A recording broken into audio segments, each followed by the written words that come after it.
The rhythmic pounding of hooves on the frozen Loire Valley road was the only sound in the night. Each thud against the cold, hard earth was a declaration of defiance.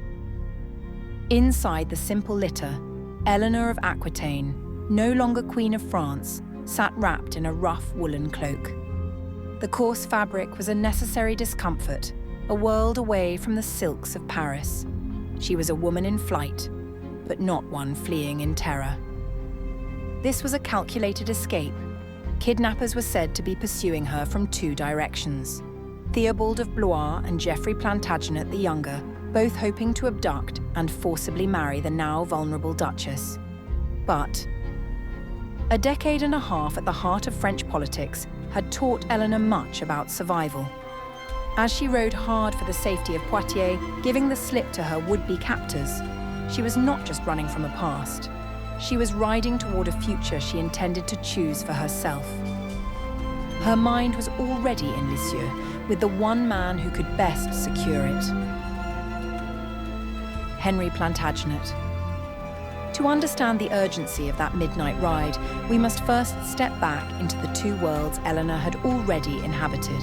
The contrast between them was the story of her first marriage, the warmth of Aquitaine's troubadour culture, where poetry and music filled the air, clashed sharply with the frosty monasticism of the Parisian court. Even the languages spoken created a barrier. In the north, they spoke the langue d'oil. But in the quiet corners of the palace, Eleanor and her large entourage of Aquitanian attendants would speak in hushed tones in their native Languedoc. It was a secret world, a thread of home that her husband, Louis VII, could never truly enter. He was a man of sackcloth, piety, and austere diets. She embraced the splendor of queenship. An abbot would later record her famous complaint that in Louis she had married a monk, not a king. This profound dysfunction reached its peak during the Second Crusade. In the sun-drenched city of Antioch, Eleanor found herself reunited with her uncle, Raymond. Here, the political became deeply personal. Speaking freely in their native tongue, they plotted strategy, with Raymond urging an attack on Aleppo. But Louis refused, insisting on pushing south to Jerusalem. It was in the heated councils of Antioch, surrounded by the sounds of a language her husband could not fully grasp, that Eleanor made her first great political move. She declared their marriage void, not from a place of hysterical emotion, but from cold calculation, citing the prohibited bounds of consanguinity. It was the strategic use of canon law as a weapon. The annulment granted months later was merely the formal recognition of a rupture that had already happened in her heart and mind. And so, from the sun-drenched east, she transitioned to that swift, secret wedding with Henry Plantagenet in Poitiers, a union that tilted the balance of an era. The marriage to Henry began as a partnership. He was a restless young king, and she was an experienced ruler. For a time, they were a formidable pair, their union creating an empire that stretched from the Scottish borders to the Pyrenees. The domestic rhythm of their life was set to the production of heirs. In rapid succession, Eleanor bore son after son, William, Henry, Richard, Geoffrey. Yet, even as she filled the royal nursery, she worked to maintain her Aquitanian identity within the great Plantagenet machine. She was a Queen of England, but first and always she was the Duchess of Aquitaine. But Henry's nature was to control. The partnership that had defined their early years began to fray as he consolidated power, becoming increasingly suspicious and autocratic.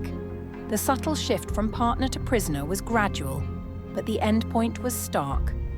Following the revolt of her sons in 1173, which Eleanor was accused of encouraging, Henry's response was decisive and cruel. Her world shrank to the thick stone walls of an English castle. For 15 years, she lived in what history would call palace arrest. Her view was now a narrow window, her life marked by the changing of the English seasons she watched from behind glass. But even in confinement, her mind was not idle.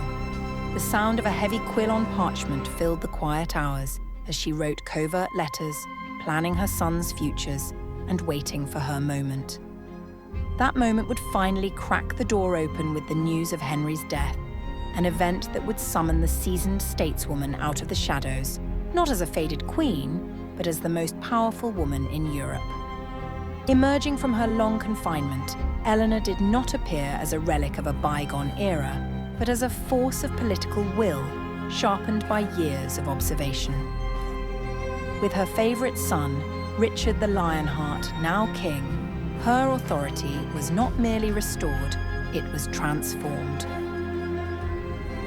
While Richard embarked on his crusade, it was Eleanor who governed England in his name, her name appearing first on royal writs. She travelled from city to castle, her presence a quiet assurance of stability, freeing prisoners with the poignant remark that she had learned by experience that confinement is distasteful to mankind. But her greatest test came when Richard was captured, returning from the Holy Land. While her youngest son, John, saw an opportunity for betrayal, Eleanor became the architect of Richard's redemption. She masterminded the collection of his colossal ransom, a sum that required a quarter of the wealth of England, and then, at nearly 70, she personally carried that treasure across Europe into the heart of Germany. She stood before emperors and princes, not as a supplicant, but as a queen negotiating the release of a king. Her final great journey came at 77, a treacherous winter crossing of the Pyrenees to the court of Castile. There she chose her granddaughter Blanche from among the royal princesses, seeing in the young girl the steel to become Queen of France. She escorted Blanche back toward her destiny, a final monumental effort to secure the Plantagenet line through diplomacy where war had failed. Eleanor returned to the Abbey of Fontevraud, the peaceful retreat she loved. She died there in the spring of 1204, at the extraordinary age of 80. She was laid to rest in the Abbey church, beside Henry and her beloved Richard. Her effigy shows her not in the stillness of death, but in eternal life, reading an open book. It is a story never fully told, a quiet testament to the queen who shaped the map of Europe through sheer will, and who finally found her rest in the quiet corners of history.